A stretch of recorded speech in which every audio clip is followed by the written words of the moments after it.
I was not prepared for these mixed feelings. So there is a movie called Out of Reach, which has a reputation for being terrible. It's a Steven Seagal movie. That already tells you something. But it actually has a surprisingly decent fight scene in it. Can you believe it? I still can't, but let's take a look. So first off, this is something that I'd never expected to see. Look what he reaches for. A Kriegsmesser, aka war knife. This movie came out in 2004. That was before YouTube was even a thing, really. You know, now there are plenty of YouTube videos about historical arms and armor, so more people are familiar or have at least seen certain types of swords that are normally just completely underrepresented, like the Messer. So good taste in swords right there. That's pretty cool. The other guy has a saber. Now, this is pretty unfair, by the way. A Kriegsmesser versus a saber. Yeah, Seagal has a very obvious advantage there.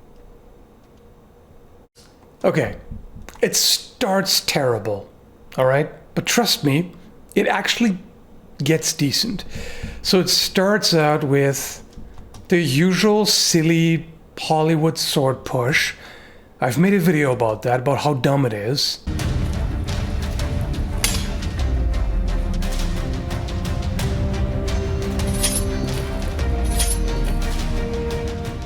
And how you would never actually do that in a real sword fight because you're accomplishing absolutely nothing here. And one of the two could very easily take advantage of this.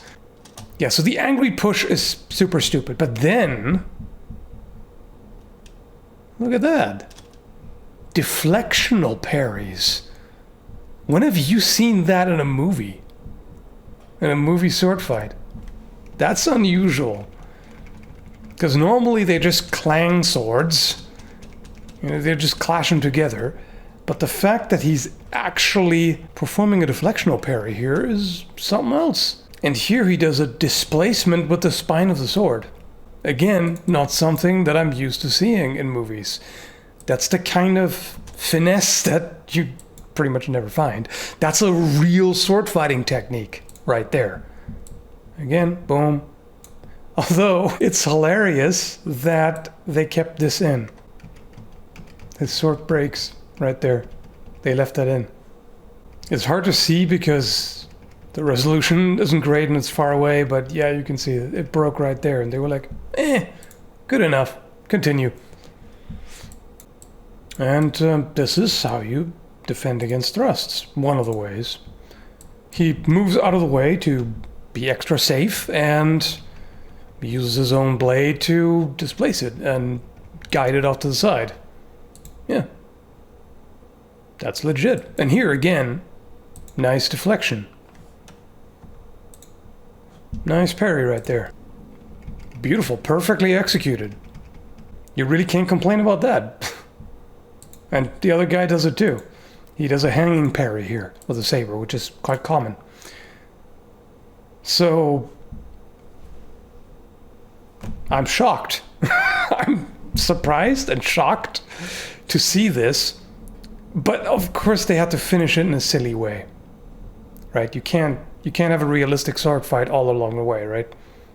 Nah. We'll do the dash past and slash trope. That's what we gotta do. And then he stands there for half an hour. There are also a lot of other really silly moments. I mean, again, this movie is terrible. It's got a 4 out of 10 rating. I'm not sure it deserves that even. And this is one of the funniest moments. Here, check this out. What's he doing? Okay, so he dodges that thrust. He doesn't really dodge that cut. So, dodge the thrust. It was like, But then, nothing's happening. The blade isn't moving. Like, it at no point, at no frame does the blade show up. And then, of course, you know, he does Seagal things. Never getting hit, of course, that's important. He does get hit, he does get elbowed at one point and then gets super dizzy. But, I mean, he let an obvious stunt double walk down the stairs and be jumped. That pretty much tells you everything you gotta know about this movie. But, this is cool.